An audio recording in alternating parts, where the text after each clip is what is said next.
कलयुग में किस देवी देवता की पूजा करनी चाहिए? आज का समय कलयुग का चल रहा है। इससे पूर्व जब कोई व्यक्ति देव आराधना करता था तो ईश्वर साक्षात दर्शन देते थे। सत्ययुग, त्रेतायुग और द्वापर युग में साधना, आराधना और सिद्धि सहज थी।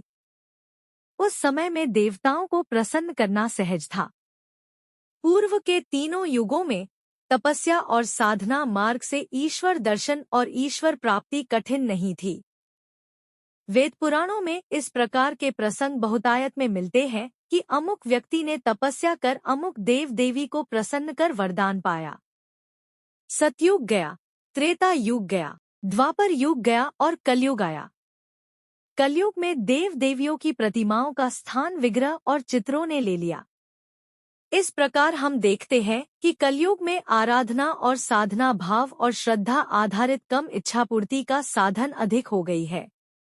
इसका अर्थ यह नहीं समझना चाहिए कि कलयुग में साधना, आराधना देव भक्ति बिल्कुल ही समाप्त हो गई है। धर्म और कर्म आज भी है और सदैव रहेगा।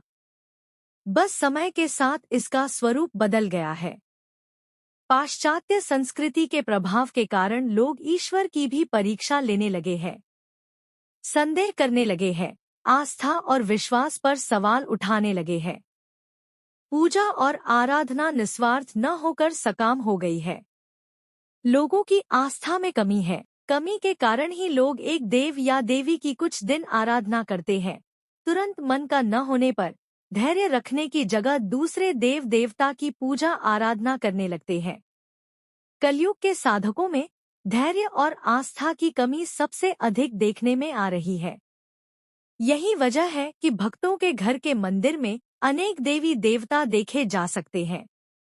जिस आस्था और विश्वास, नियम और विधि के द्वारा भगवान को प्रसन्न किया जा सकता है, उस विश्वास की कमी कलयुग में देखी जा सकती है। फिर भी कलयुग में कुछ ऐसे देवी देवता हैं जो कलयुग में जल्द प्रसन्न होते हैं। कलयुग में जल्द प्रसन्न होने वाले देवताओं में सबसे पहला नाम हनुमान जी का है। हनुमान जी को चारों युग में जागृत देव कहा गया है। हनुमान चालीसा की एक चौपाई के अनुसार, चारों जुग प्रताप तुम्हारा है प्रसिद्ध जगत उजियारा। यह चौपाई सिद्ध करती है कि हनुमान जी प्रत्येक युग में सिद्ध देवता है, जागृत देवता है।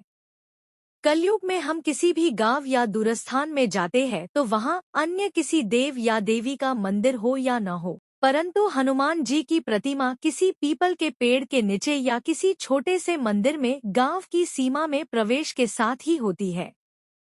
हनुमान जी पराशक्तियों, भूत पिशाच और नकारात्मक शक्तियों पर नियंत्रण रखने वाले देव हैं।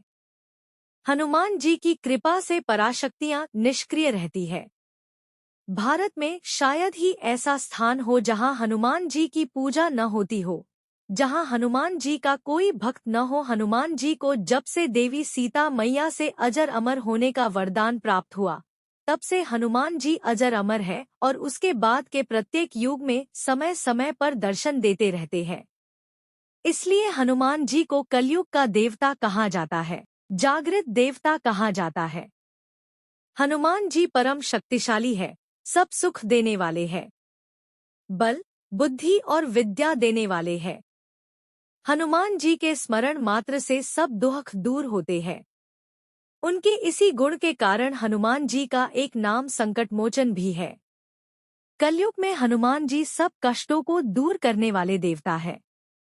मंगलवार का दिन हनुमान जी की पूजा के लिए तय है। मंगलवार के दिन हनुमान जी को लाल रंग के वस्त्र, फल, फूल और भोग अर्पित कर हनुमान चालीसा का पाठ करने से हनुमान जी प्रसन्न होते हैं। हनुमान जी आज के समय के सबसे सिद्ध और जागृत देव है। हनुमान जी को राम कथा अति प्रिय है। राम जी का नाम लेने से हनुमान जी जल्द प्रसन्न होते हैं और हनुमान जी की कृपा भक्तों पर अतिशीघ्र होती है। इसलिए हनुमान जी के सम्मुख जब भी जाएं, उनके सामने सबसे पहले राम नाम का जाप करें। एक माला 21 बार या 11 बार राम नाम का जाप करने के बाद ही हनुमान चालीसा, बजरंग बाण या हनुमान कवच का पाठ करें। कलयुग के जागृत देव कौन से हैं? श्रीरामचरितमानस के रचयिता गोस्वामी तुलसीदास ने श्रीरामचरितमानस लिखने से पहले हनुमान चालीसा लिखी थी और फिर हनुमान की कृपा से ही वे श्रीरामचरितमानस लिख पाए। चालीसा को ध्यान से पढ़ने और समझने के बाद पता चलता है कि हनुमान ही इस कलयुग के जागृत देवता हैं, जो भक्तों के सभी तरह के कष्ट को दूर करने के लिए तुरंत ही प्रसन्न हो जाते हैं।